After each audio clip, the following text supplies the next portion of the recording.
Okay guys, here we are, back at it again. Today we are gonna go off of ball screens. I'll talk about that in a second. I'm gonna try to do the workout. My calf is still bugging me, so Bryce might take this one on his own. But again, this is all stuff for you guys to be working on your own. I'm just trying to give you direction. I know there's no defenders, I know it's not live, but it's just getting into rhythm. It's learning how to shoot off at different types of dribbles, drives, off the catch, screens, whatever it is. Today's gonna be ball screen. My nugget today, I was about to take a shower and I went to take my shirt off, and because of my shoulder surgery, it hurts to take a shirt off like I normally would. There's probably other ways to take a shirt off, but I've taken my shirt off the same way forever, right? And I went to take my shirt off and I was just like, it hurts. But every time I take my shirt off now, it still hurts because I'm too stubborn to learn a new way to take my shirt off. Maybe you start with the other arm and whatever. But we get so comfortable doing the same thing all the time, and maybe, put this in shooting terms, that's just the way I shoot. Well, if it hurts every time I take that shirt, why am I doing it? Well, it's just the same way I've always done it. I need to change. Same thing, if you're shooting 10%, time to change. Well, it's just the way I shoot. Yeah, but it's not working.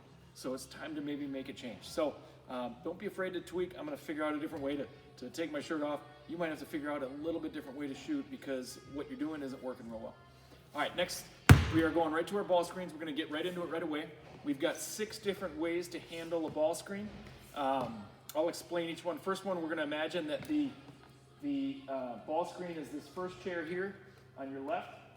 The hedge guy, the guy guarding the ball screener, is out hedging, pushing you out. So we're gonna go up and around him, kind of protect the ball away from him, and then try to get a shot off quick before the guy guarding us gets over the top of all of this mess, right? So you're picturing your defenders kind of staying tight to you, and guys hedging, you got to get around. The hedge guy leaves, now you get into a shot, okay? All right, here we go. So start low.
All right. Again, change your speed. You know, you try to keep your hips on the rim. Defender might take you off of that. As soon as you get around that, you get right back to hips on the rim. Check something here.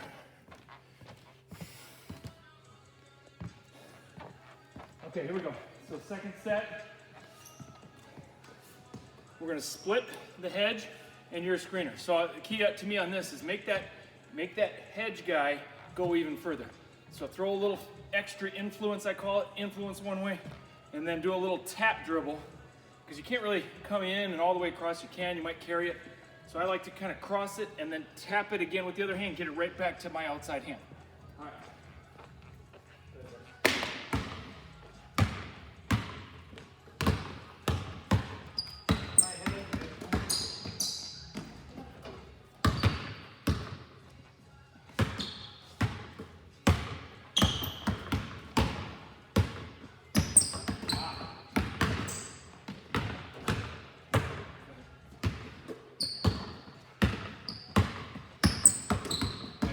Foot out.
think it's important on ball screens to be unpredictable. You know, they shouldn't know that every time there's a screen, you're going to do this.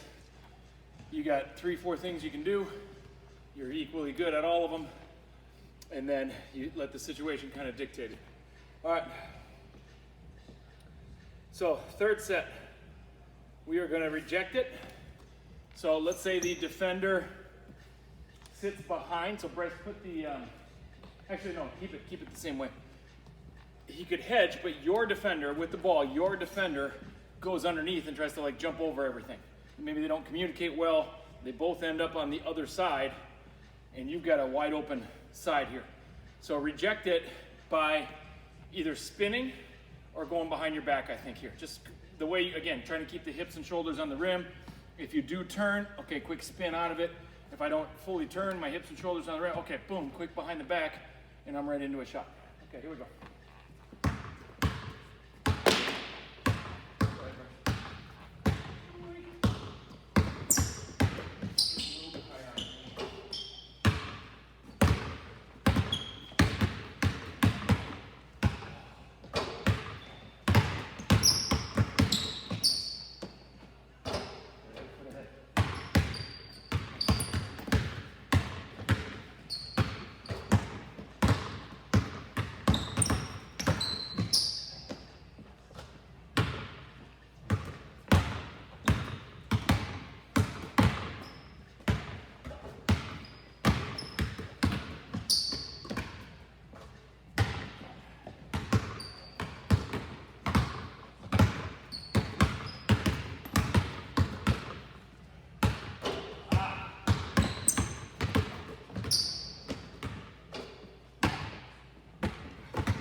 Okay, next set.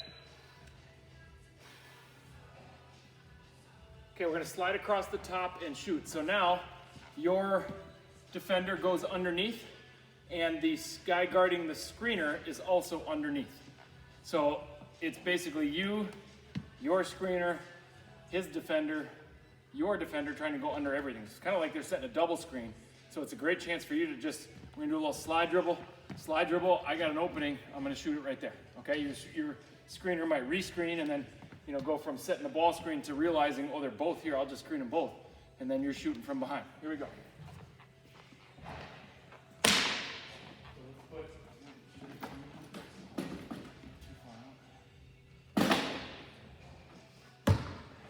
Open up, face the rim on this one. Slide your shot. Yep.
Okay, now, make it a double. Over the top and then back over. Okay. Next one, we're going to kind of go over the top of it.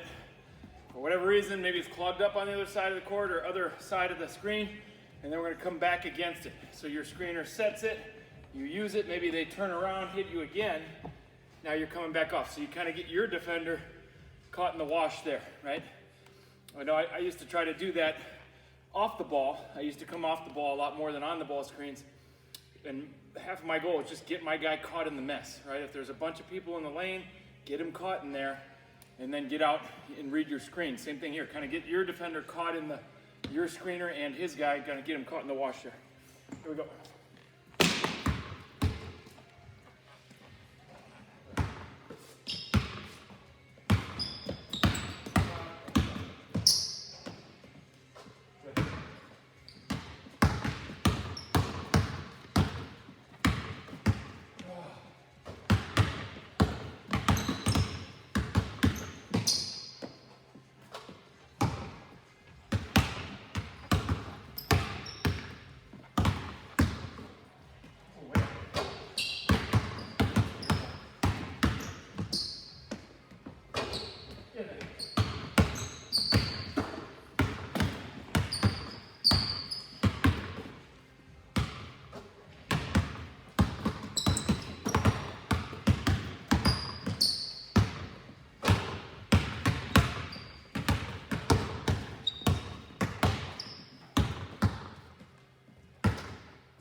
set here. So Bryce, put the defender way back here.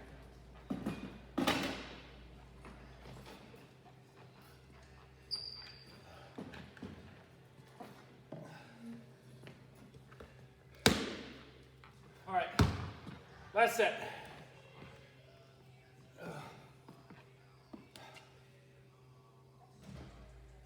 Okay, we got a little snake cut here. So you see this more so in the NBA. I shouldn't say that. The guys in the NBA are really good at this. That's probably why you see it. But imagine a defender guarding the screener, and that defender might be a big who doesn't like coming out of the lane for whatever reason. Maybe that screener's not a shooter or not a threat, and they're just going to hang off. So there's a big gap between our screen and the guy guarding the screen. So you're going to come tight off of the ball screen. Your defender's right on your butt. And then you're going to kind of snake back the other way and kind of rub him off almost on the bottom side of the screen. Okay, so your screener might realize you're doing this and maybe do one of these too. So kind of a higher level move. You got to be kind of crafty with it. Chris Paul is really good at this. He kind of gets around the screen and then he kind of holds the guy on his back and then takes off into a shot before the guy on his back has a chance to recover. Steve Nash was great at this as well. Snake cut. Here we go.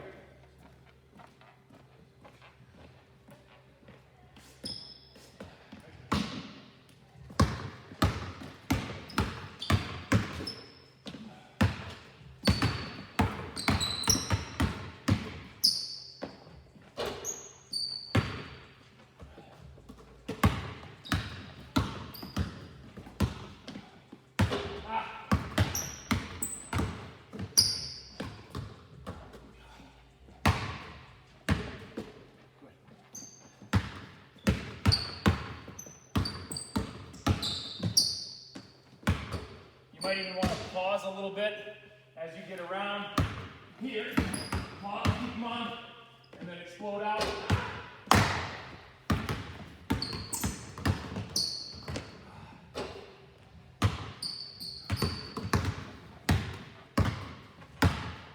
Keep them on your hip. That way you know where you're going to go and when you're going to go, and he has to react to it.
Here's my nugget for today. Here's a chair, 4 legs. It's designed that way with 4, 2 here, 2 here, because it has great balance that way, and it's gonna hold up the weight. Where are you at in regards to your balance? I think there's 4 really critical areas, and I've been hyper aware of them over this quarantine time. Physical, mental, spiritual, emotional. Physical, mental, spiritual, emotional. I am intentionally practicing something in those 4 areas of my life every day, especially now because we're out of routine. If you don't have those in your routine, it's a great time to start. Physical, do something to work out. Mental, I do meditation every morning. Okay, spiritual, I have a little quiet time. Read your Bible, get in touch with whatever you need to get in touch with. And then emotional, for me that's connecting with my wife, my kids, and making sure that I'm not just stuck inside myself, which is easy for me to do. Physical, mental, spiritual, emotional, great way to stay on balance. All right, see you guys.